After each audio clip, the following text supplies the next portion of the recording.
the lie of AI is thinking that it can actually offer perspective, right? It's like you saw these tools and you're like, oh, that can do X for me. And then a lot of people, they're like, oh, I'll start using it to post on LinkedIn. But it's like, people don't want that crap. People want a point of view. You know, like what makes my stuff unique is because I'm like in excruciating detail, like articulating only the pain that a CEO of a 20 million ARR SaaS could experience, right? Like in a very clear way, with a lot of transparency and a lot of vulnerability. And one of the first people on our team is like, it's like things that I would share with my wife. Maybe not even my employees, but like things that like I would tell my best friend, and I'm sitting here writing it and like sending it into the world. I'm trying to be as authentic as possible and as human as possible. And that's why I use video too.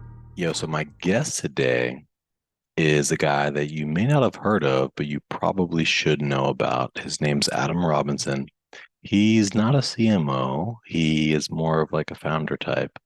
But the reason that you would want to listen to him is because, well, there's actually two reasons to want to listen to him. One is that he's a founder. He's been there, done that. He's played the CMO role. But he's also built businesses. But then the second is that he delivers a formula for how to do it yourself. And this whole episode is about LinkedIn. It's all about LinkedIn for founders. Every single marketer wishes that they had a founder that was active on LinkedIn that could be part of LinkedIn. The founder's profile on LinkedIn is the most powerful of the profiles. It's more powerful than your company page, is more powerful really than any other um, asset that you have. And every single marketer wishes that they had a very active, CEO, CMO. And so Adam really gives us a formula to make that happen. And he also lays out the objections to that. The objections generally are like, hey, I don't want to be famous, is number one, which is easy to combat. And then number two, which is the more difficult one to combat, is that, hey, I don't have time. Like, yes, I am a thought leader. Yes, I am smart, but I just don't have time to do that. And so this episode really gives you insights into both of those things and strategies into the both of those things. And I'm a little bit biased because as a founder myself, I know that LinkedIn has massive potential and I want to tap that potential. I just haven't known how to do it really. But this is a guidepost, a playbook, and really a way that anybody can tap into LinkedIn. Or if LinkedIn is not right for you, there's also a guidepost to say like, hey, whether LinkedIn is right. So hope you enjoy this episode. There's so much good stuff in this episode. It's absolutely worth the watch. Give it the time. You will not be disappointed. What's going on, man? How are you? I'm great. Good to see you. Good to see you. All right, so we're gonna throw up a shitstorm here because you have a lot of awesome stuff to share. Like, I definitely want to hear about your LinkedIn organic strategy because you're blowing it up. Um, you shared with me your talk, which is like I would love to link to that in the show notes if you'd be open to it. 100%. Yeah, that's great. Because it's incredibly valuable. The founder brand. So one of my close associates is reading that right now and loving Yep. it. So I Yep. want to talk all about that. I don't typically like to do, product focused stuff on this because we want to Don't keep worry it about it. content focused. That's not what I'm here for. Well, but I do My want to talk whole about our strategy, B2B. yeah, my whole strategy is be everywhere and then people go back to my LinkedIn to figure out what I do. You know, Dude, it's but not a it's not a product pump, right? It's like more of like a here's what I'm working on, here's what I'm doing. Fuck you, 6 Sense. It's like, why does this guy care about 6 Sense? Oh, he's got person level website identity. well, You know? in this case, like I'm going to make an exception to that because I don't mind talking about a product when it's really good. And actually, for the last like 4 or 5 episodes of this pod, Like we've just been obsessed with our B2B, and Oh, wow. I've been plugging it. Nice. Yeah, dude, I've been plugging it on the last like 4 or 5 episodes without See? any. Well, thank you. Yeah. So it's awesome to meet you. It's awesome to be hanging out with you. I like this concept of sort of doing a different format with you because you're just such a wealth of information. So Adam, you have in a short span of time gone from like, almost unknown from a LinkedIn perspective to now you're pushing 100,000 followers, and it's not like 100,000 empty followers. It's like you're getting real engagement on your posts. Uh, and you're doing something right. I can read your posts. I would encourage everybody to go back and read your posts and see the types of content that you're posting. But like, give us the cheat hack, like give us the short code, like for a typical, you're a founder. I mean, you're CMO and you're in your own right, but you're a founder. Yeah. So, for other CMOs, for other executives, for other leaders, like what is the cheat code for LinkedIn where they can just grow like not only a following, but an active and engaged following that actually like sort of moves the needle? So, like, everybody's gonna hate hearing this. It took me 12 months. So Devin Reed has this idea of content market fit, and getting content market fit, I think, is as hard as product market fit for a startup. And it Okay. just takes the same amount of dedication and perseverance and curiosity. And And who's Devin Reed from Gong? yeah, yeah, exactly. Yeah, yeah. Okay. Devin Yeah. Reed from Gone. Yeah, I'm just poaching this term from him because I talked to him at this event we were at a few weeks ago. But it's a good term because I believe I observed it, right? Like I was sort of throwing spaghetti against the wall, and then Yeah. literally over the course of a week, it clicked, and I'm like, I know exactly what this machine is all about. I know exactly what to write. I know exactly how to write it, and I know who it's going to hit. Yeah. And then uh, it's been so powerful for me. It's like this virtuous feedback loop where I just want to go. It's like, how can I go even harder? How can I just like dominate this even more?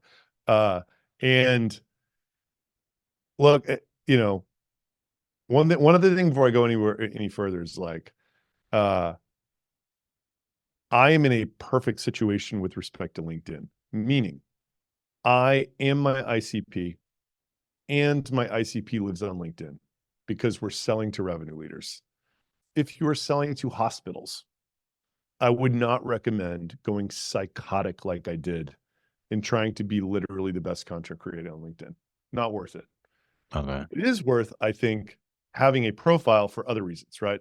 You're not going to generate leads from hospitals on LinkedIn, probably. What you will do is if you can build a profile around yourself, it's going to make it a lot easier to hire people.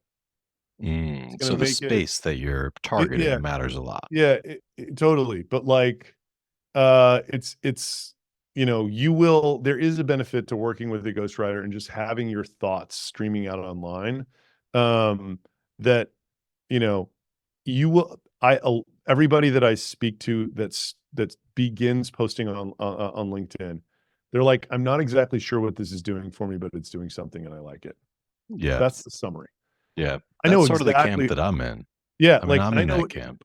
I know exactly what it's doing for me, but I'm in the perfect scenario where it's Yeah. actually the marketing channel, right? Like it is so incredible. So now some principles that I've had the whole time that I still have, like I shared an office with the Jasper AI guys before they were Jasper AI for 2 years. We were a bunch of schmucks stuck at 3 million. And then the next thing they did was Jasper AI. Yeah. Watching that has changed me in a lot of ways. One of the ways is it just gave me this deep seated belief that the amount of B minus crap that would be floating around the world was going to increase by 1 million X, right? Mm. So what does that mean? It means the stuff that's actually the most authentic, the most human, the most vulnerable, like that was going to get amplified even further, right? Like I think that was the stuff that was good in that. So like the lie of AI is thinking that it can actually offer perspective, right? It's like you saw these tools and you're like, oh, that can do X for me. And then a lot of people, I think they're like, oh, I'll start using it to post on LinkedIn. But it's like, people don't want that crap. People want a point of view. You know, like what makes my stuff unique is because I'm like in excruciating detail, like articulating only the pain that a CEO of a 20 million ARR SaaS could experience, right? Like in a very clear way, with a lot of transparency and a lot of vulnerability. And one of the people on our team is like, it's like things that I would share with my wife, maybe not even my employees, but like things that like I would tell my best friend, and I'm sitting here writing it and like sending it into the world, right? Um, so that like in terms of like really big picture philosophy, I'm trying to be as authentic as possible, and that's why and as human as possible, and that's why I use video too. I really believe that that is something that ChatGPT cannot do quite yet, right? That's Replicate so me in a perfect form like so this. you're dropping so much knowledge right now, like on so many layers. I just want to like, sort of unpack a little bit of that, but then I want to keep going because Yeah. like, dude, you are money right now. So, vulnerability, basically AI is perpetuating. Like a whole bunch of this content that you're seeing online is AI. That's the average. It's B minus stuff. And so by being vulnerable and knowing your audience and telling these detailed stories, you can cut through the noise. That's one thing that I heard. You Yep. can really cut through the noise in that way. I have a couple of, and so that could be a takeaway for anybody listening to this. It's like, yo, be vulnerable, tell your stories, and sort of, you have you have a unfair advantage that you are your target audience, so you can tell those stories so vividly and in And they such like, just resonate so much, you know? yeah. So I want some advice for, the founder out there who might not be their target audience, or the CMO or CEO who might not be their target audience. I'm also wondering, like, with vulnerability, because there's a line. I mean, there's got to be some line. Maybe you'll tell me there's no line. But like, how much is too much to share? Like, how do you tread that line? Because there's some things that you might not want to share. So like, I don't think I would share that a specific individual was underperforming on LinkedIn. Right. Yeah. You're not Right? gonna like Like, light you up. know what I mean? Yeah. Things like that. Like, oh, we're gonna like whack a customer success person or whatever it is. Like, Mhm. no way. Um, I think like I try to like, so it's May 2nd. I'm gonna post a monthly update in a few days. It was actually okay. The last one I posted, people were just like, how did you even write literally, like I went to this event after, they're like, how did you even write that? Like I could they're like, I couldn't send that to my executive team, let alone put it on LinkedIn, right? Because I was Yeah. like, yo, fourth down month in a row. We were down 2.3% this month. The competitive environment's terrible. I have no idea when this is going to stop. But the only thing I know is it's not next month. Right? Like Yeah. like we need to like we are deeply in the woods and need to figure out how to get out of the woods. Right. Uh, you know?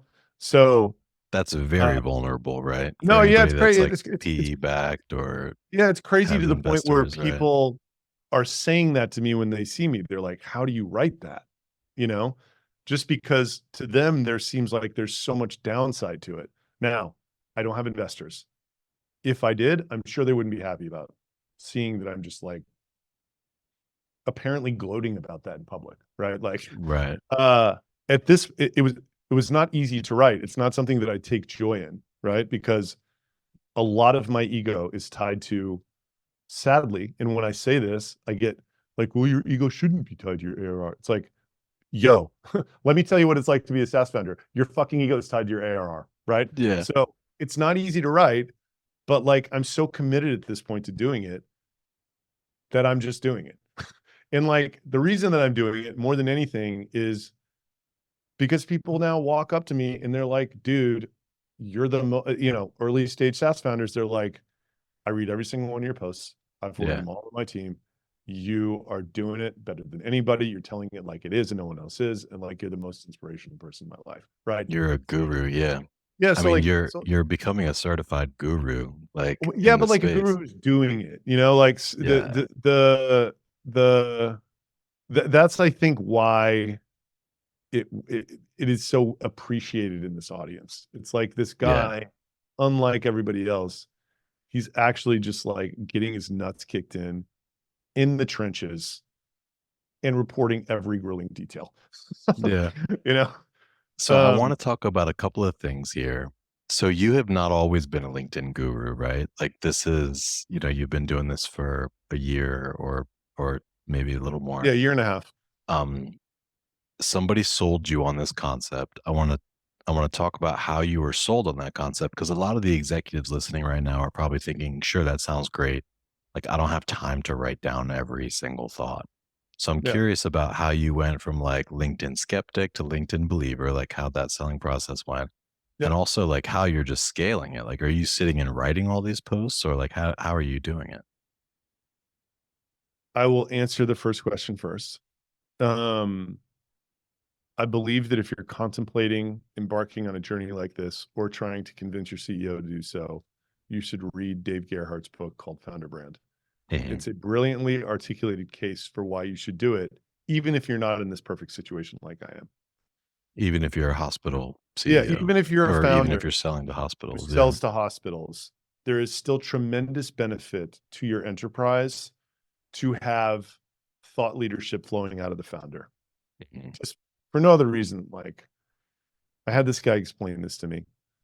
Um, so really the first seed that got planted, I had 6 employees. We were 6 million ARR.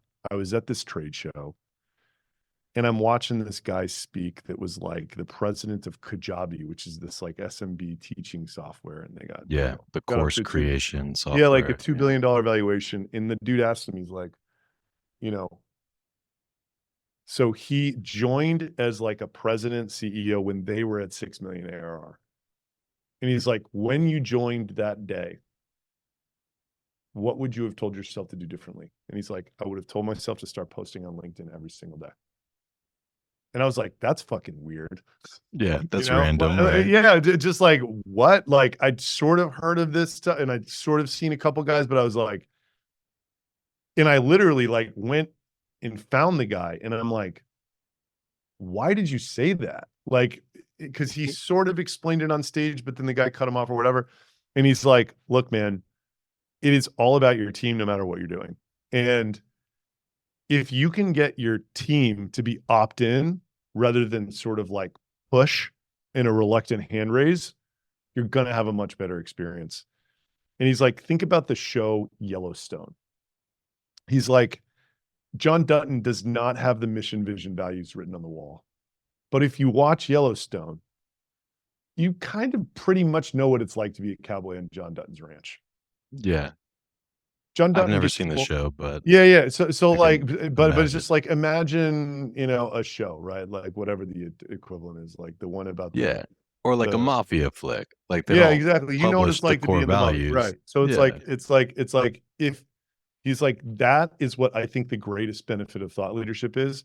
If you can explain, have a steady stream of things coming out of you that are like why you are doing things and how you think about all of the different aspects of what you're dealing with in your company in the environment that you're trying to provide employees, the right employee, when they come to work for you, will have read all of it.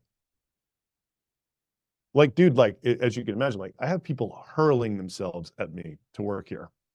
And my Yeah. fucking Glassdoor rating is a 2 because we had to do a big layoff last year and we laid off more people than we had employed 6 months earlier, even though it was going Wow. from 61 to 55, right? So, and then we haven't, we replaced them in other parts of the organization, but our people don't want to manipulate that platform. And I'm kind of like doing a hard stance campaign around, I'm not going to deal with these manipulated, it's like, you know what I mean? I'm like, it's not authentic. Like you get Yeah. the authentic me through the shit that I'm putting out and you either like it or you don't. Yeah. In fact, I I don't even look at Glassdoor. I know the essence of what it says because they tell me. For the first time, I read my negative Glassdoor reviews on LinkedIn. Like I recorded myself like mean tweets, literally. I did not know what our rating was. I had never read a negative review on my company or myself. Yeah, For like a 45 reaction minutes. post. For Yeah. 45 minutes, I read through them. So anyway, that is what that I think is the case for anyone to do it. And a ghostwriter can help you do that. A ghostwriter can do it for you, like, and you can spend a couple hours a week and it will accomplish that. I'm And looking even if over you, this way because I'm taking notes. Like you're dropping crazy value yeah, bombs, but yeah, yeah. And even if a ghostwriter does it for you, I still believe that you will feel this statement that it's like, I don't know what this is doing for me, but it's doing something and I like it. Right. yeah, dude, So this is so awesome. that's So I want to talk about being known well versus being well known on the LinkedIn tip. Before we get to that, I'll tell you the quote of the show so far is I have people hurling themselves to work for me. My Glassdoor rating is a 2. Like that's so crazy. So even if you are selling to hospitals, like LinkedIn has a place. I'm inspired personally to like, I mean, I post on LinkedIn kind of like once a month, every time I have sort of a good idea. Um, Tell me about ghostwriters and like how, so I have a whole bunch of thoughts. It's hard for me, and many of those thoughts are good. Like they would make good LinkedIn posts. How do you take it from like thought to posts, and how do you like work with your ghostwriters? so I don't use a ghostwriter anymore, by the way. I Oh, you write, don't? I have a consultant who helps me with idea generation. He actually does the posting. He helps tighten up the hooks. He edits them so they're the best version of the post they can be. Mm, And yeah, he just really understands LinkedIn and the algorithm and how a post should have done versus what it did or whatever. But I write all my own stuff now. That wasn't the mm, case in the beginning. Um, in the beginning, so like I think a ghostwriter is really good because it helps you overcome. Basically, the objections are like two different types of objections to starting, right?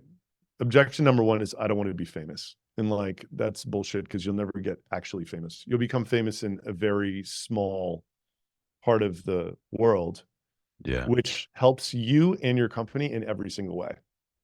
yeah, Forming a parasocial relationship with tens of thousands of people is a very good thing for business. yeah, It's very good. I'm just feeling it. I know, it's way better than before I had it. Um, and the other series of objections are related to basically, I don't have the time and I'm not experienced enough to like compete with professionals at this, right? yeah, Like I don't do it.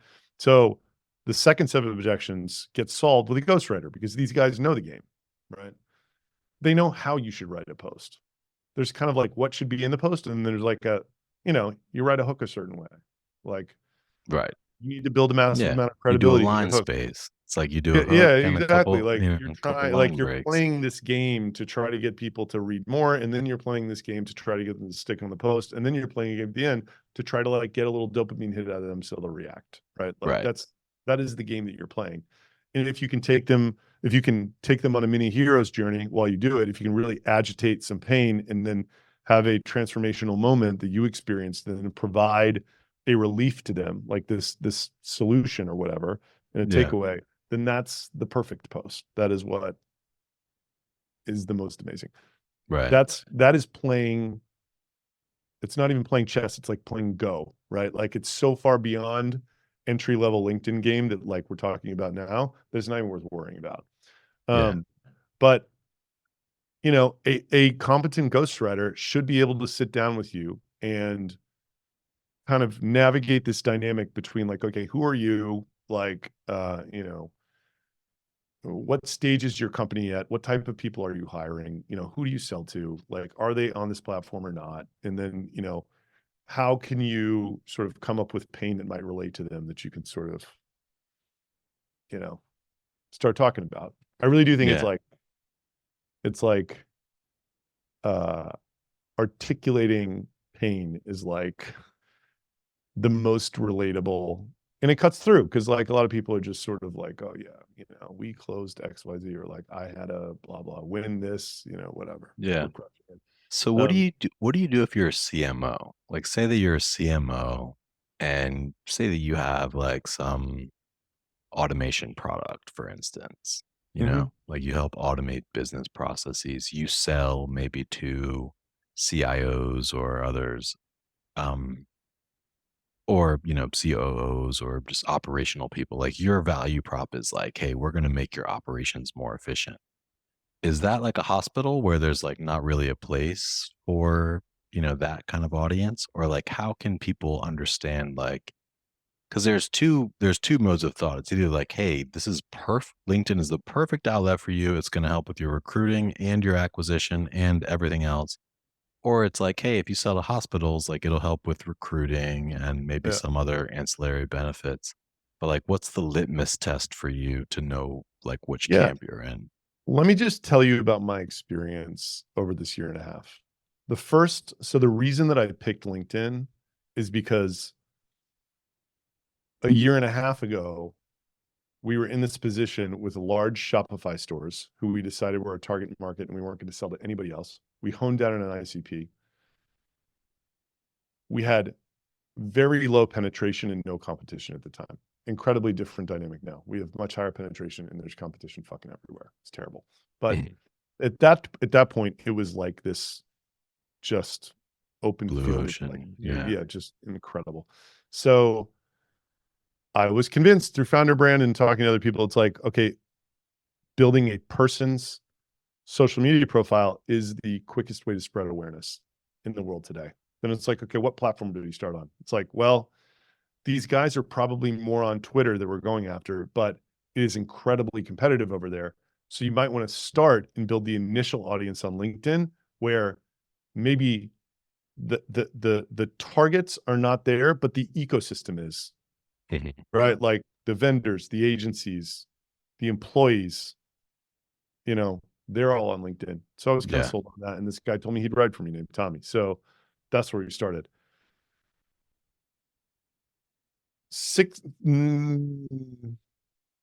Like 9 months in working with Tommy, I was like, I want to do better than this. This isn't working for me anymore. So I started working with Alec, my current guy. So then I started trying to write these perfect posts, which the end goal was to generate leads from e-commerce stores. And Alec didn't know if the Shopify founders were on LinkedIn or not, or whether they were active on LinkedIn. We just couldn't figure it out. So in the end, after 3 months of doing that, and by the way, the prior 9 months really did help with ecosystem level awareness, which was very helpful. Yeah. And like kind of building credibility and dealing with all sorts of people, like partners and influencers and other vendors and like this, that, the other. It's like all of a sudden, like I was just a guy who everyone knew Yeah. about, right? Like, And that's that impactful just, algorithmically too, right? yeah. And that Because just helped us. algorithmically, yeah. Yeah. It helped us get to the brands we were looking for because people Right. just took it seriously. Right. Yeah. And so, but then the big pivot happened when it's like, we think we want to make a B2B product. Alex, like, okay, this isn't generating these Shopify store leads, but like, man, if you start with the amount you're willing to put into this, if you start writing aimed at B2B people, because this is what he does. He works with B2B CEOs and they have a whole motion for booking meetings through content creation. And it's roughly, you put out great content, you have inbound connection requests, you only accept the ICP connection requests. You say what caught your attention. You wait 60 days. By then they're a celebrity because they've been They'll looking be for you. seeing all your Yeah, posts. yeah, yeah. Yeah. Then you're like, yo, do you want to talk about XYZ problem you have? And it's like Yeah. a super high accept rate. We haven't even gotten there because like what I've been doing is so wild. Like it's like the content worked way better than we thought. That it's like I have a free offer now. So we use it to basically set appointments for either discovery or like, we're like, well, this agency motion going to be doing, let's talk to 100 HubSpot agencies, right? And it's just automatic. It just like can happen over the course of a few weeks. It's amazing. We're using the Yeah. profile on our PLG. We're like firing high value lead, signs up, doesn't install the script in 4 days. My LinkedIn goes in and like talks to them about it. Yeah. So yeah. back to your question, it's like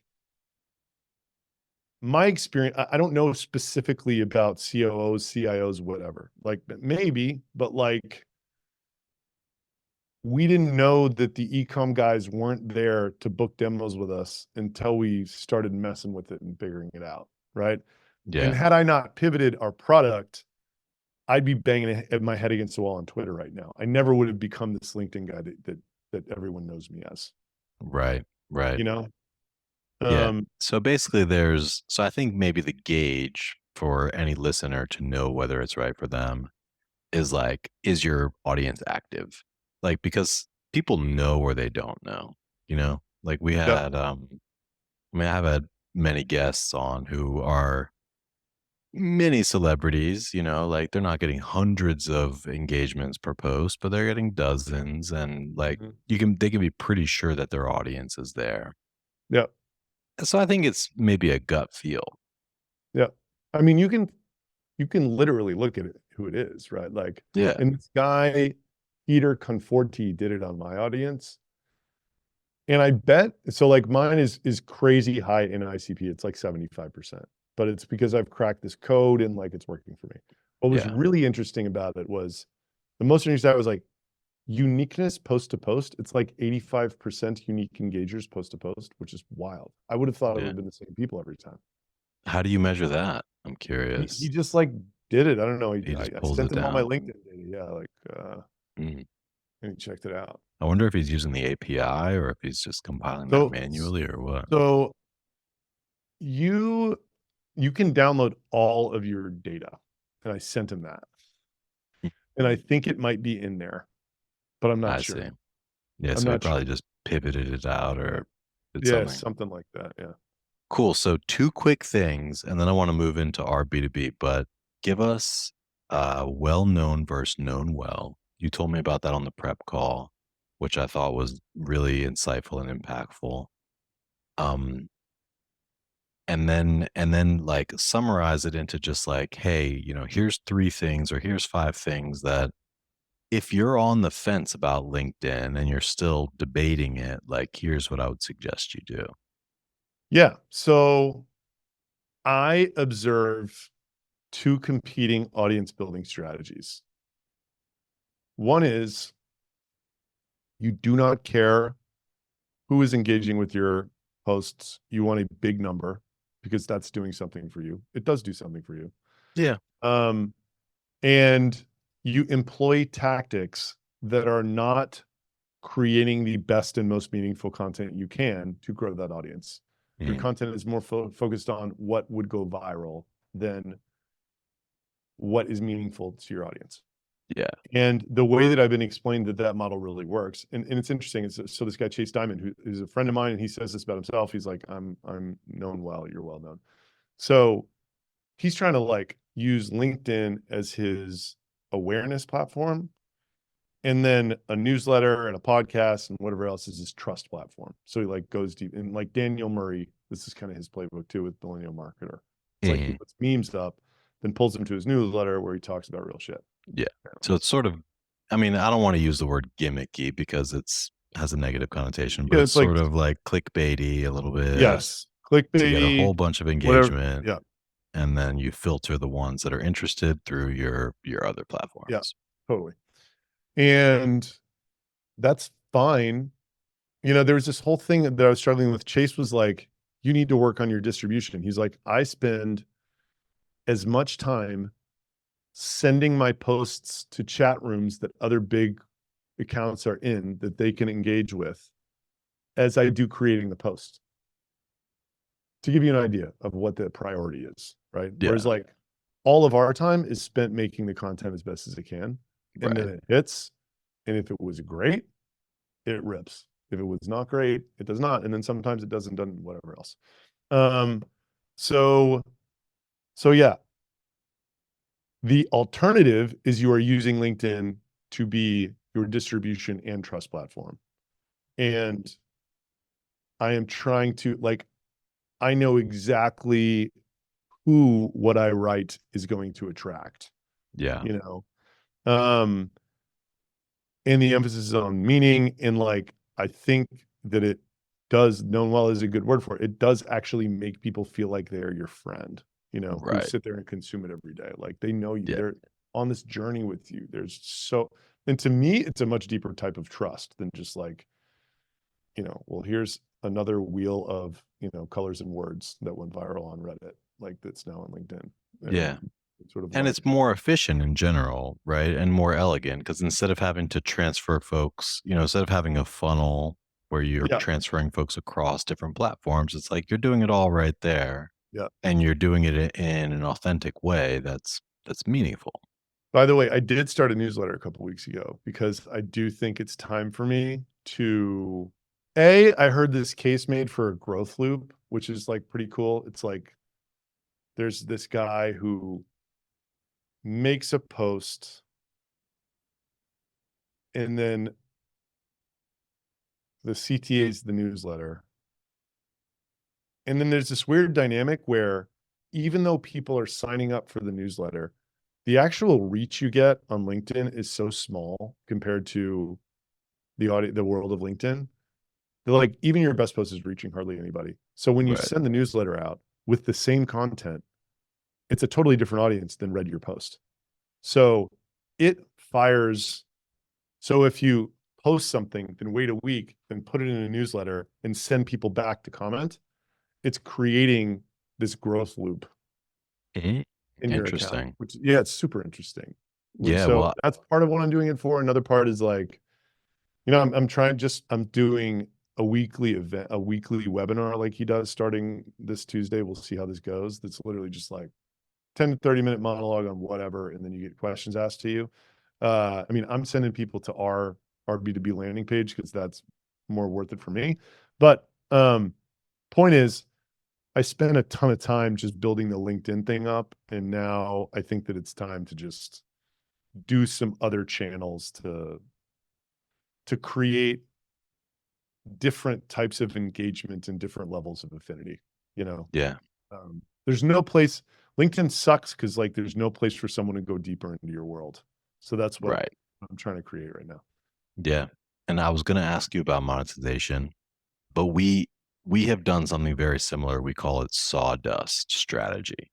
And sawdust strategy, the reason we call it sawdust is because there was some smart wood mill that realized, the byproduct of the work that they're doing is the sawdust that they would normally throw away, but Yeah. you can actually repackage it and repurpose it almost like donut holes, right? Like donut holes are useless, but if you could sell, donut minis as donut holes. So our sawdust strategy consists of basically like we have these conversations happening in Slack around things that we're learning, new features, stuff that we're testing. So we've built these AI listeners to like pull all of that useful content in. Uh, and then once there's a chord that's struck, like SGE, the search generative experience with Google, so the Google search page, like the 10 links that you're used to is slowly going away. Soon it'll be more like Bing where it's like producing these generative results. And everybody in the SEO space is up in arms because it's like kind of an Armageddon type moment like, hey, how Yeah. do we figure What are this we out? supposed to do? Yes. So we've been talking about this, thinking about this, testing different things in this regard. We've taken that, formed it into first a POV, which is like we form that POV early on before we have any test results. Then we formulate that into a webinar where we talk about it in more depth. And then Yep. once we've had the chance to test it a couple times, we formulate it into an SOP. And we're taking these items and basically distributing them across different channels, most of which is our newsletter. So our Mhm. newsletter is really the core of what it is right now. We could benefit from it. And like our LinkedIn game, you could call it strong. Like it's not weak. It's probably stronger than most. But I think that if we took a page out of your book in terms of LinkedIn, especially myself as the founder of the agency, like I'm really inspired right now basically to like get out there and start posting on LinkedIn. I mean, that's what happens when you talk to me, but I also try to temper it by saying, dude, like it took me so long. And like I really was willing to I still am. Like, I'm willing to say things people are not willing to say. I'm willing to do things people are not willing to do. Like, who gets a cease and desist from 6sense and immediately turns around and posts the cease and desist, tells them that they will not do what's demanded, and repost the post you got cease and desisted? Let's talk Like, about that. that's what I'm saying. No, I mean, it's like what cuts through? It's like, Yeah. what are other people, what can I say that other people either cannot or will not say, right? Without Yeah. completely torching you don't want controversy for the sake of controversy, right? Like, that will get old very quickly. Like, trolling for the sake of trolling is not the vibe on LinkedIn, I don't think. But But man, when you're given an opportunity, woo, it I could be love amazing. this though. Like, let's tell this story, and this will be a good seg into our B2B because I want to talk about that because we're really excited about it. Like I said, I've basically been telling everybody that I know about it. Yeah, Um, so like, we have this product RB2B, which is person level website visitor identity. Anybody in the B2B world knows that company level reverse IP lookup, originally popularized by Clearbit, and then there's 15 other vendors, is totally ubiquitous. yeah, And it is somewhat useful, but it has its limitations, right? yeah, Like, and we all know what they are. There's no point in going into them. So in order, and by the way, like 6sense, like, I don't know, like, before I knew about B2B, they were the darling. It's like they raised at 5.2B a couple years ago. It's like, what? Like, where?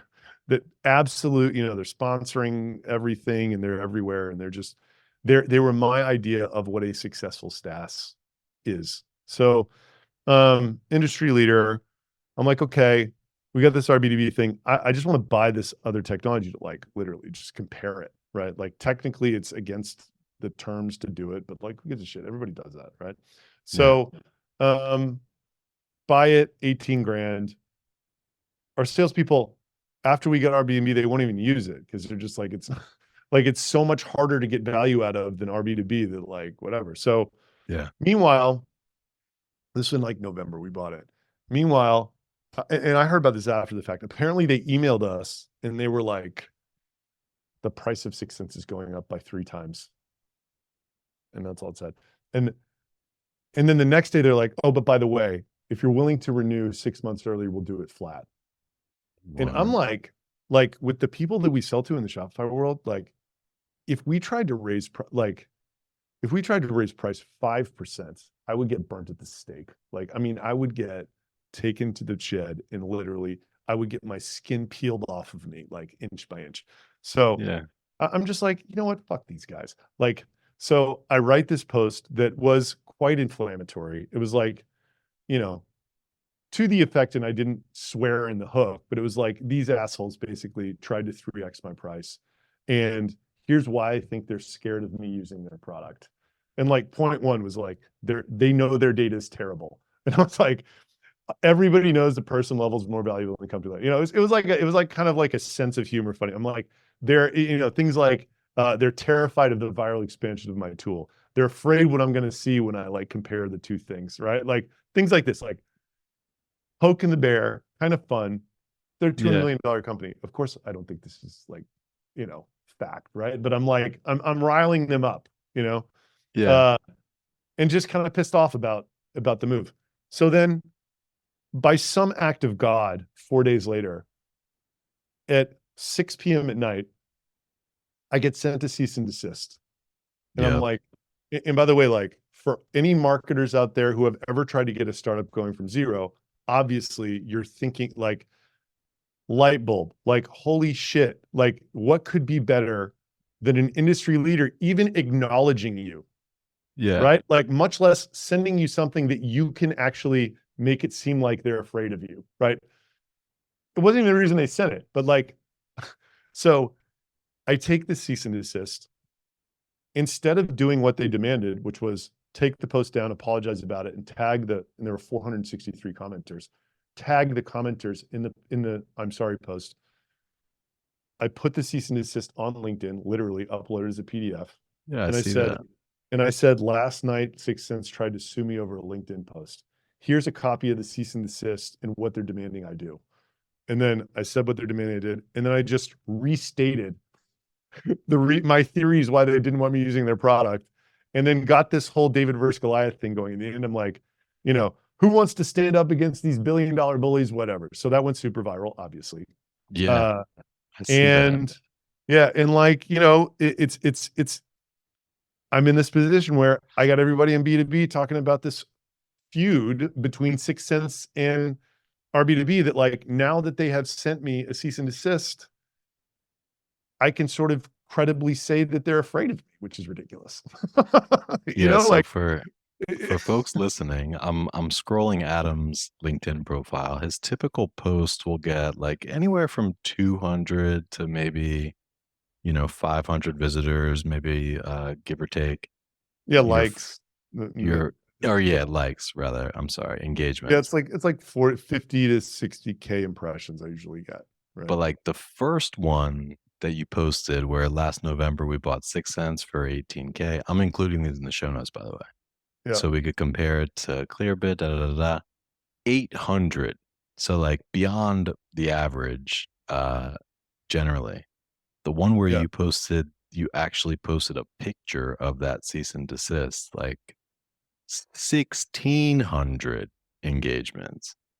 And then the follow-ups have been above average too. The last follow-up, which was like a week ago, was 4 days ago, was 800 also. Yeah, and the follow-up was great because, like, after I posted the cease and desist, I'm like, the only credible thing they said is like, you're not allowed to buy our technology to compare it to yours. It's in the terms.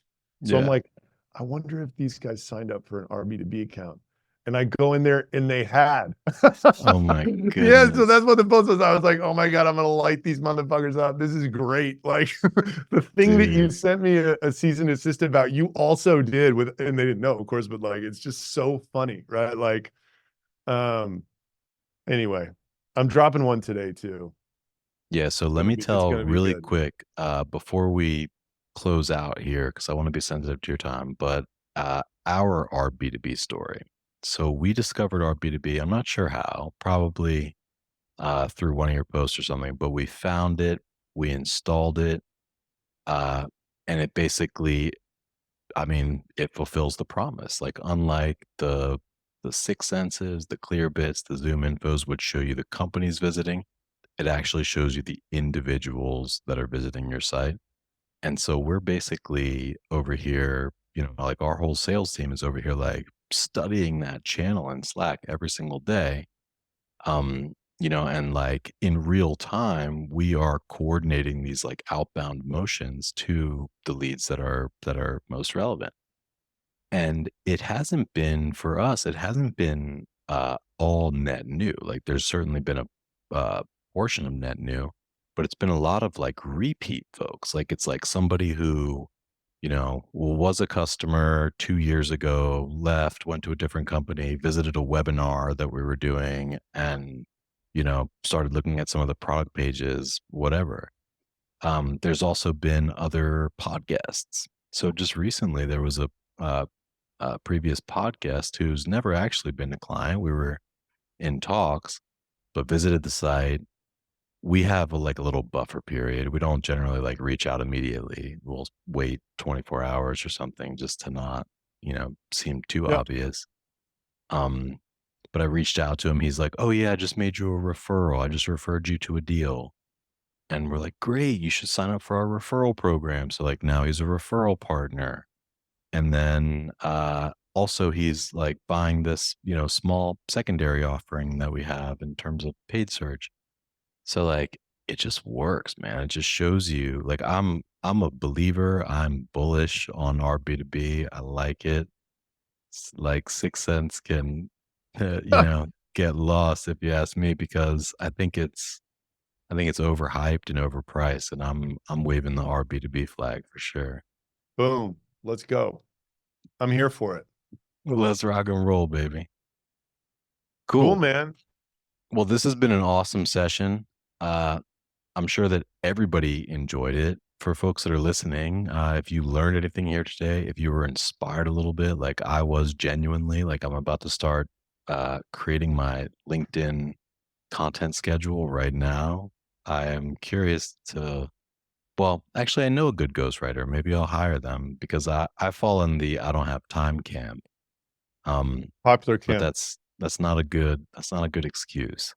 But like what might So happen is if you hire a ghostwriter and you get this feeling, then you might start to if you get this feeling and want to do it yourself, then you will figure out how to delegate other stuff.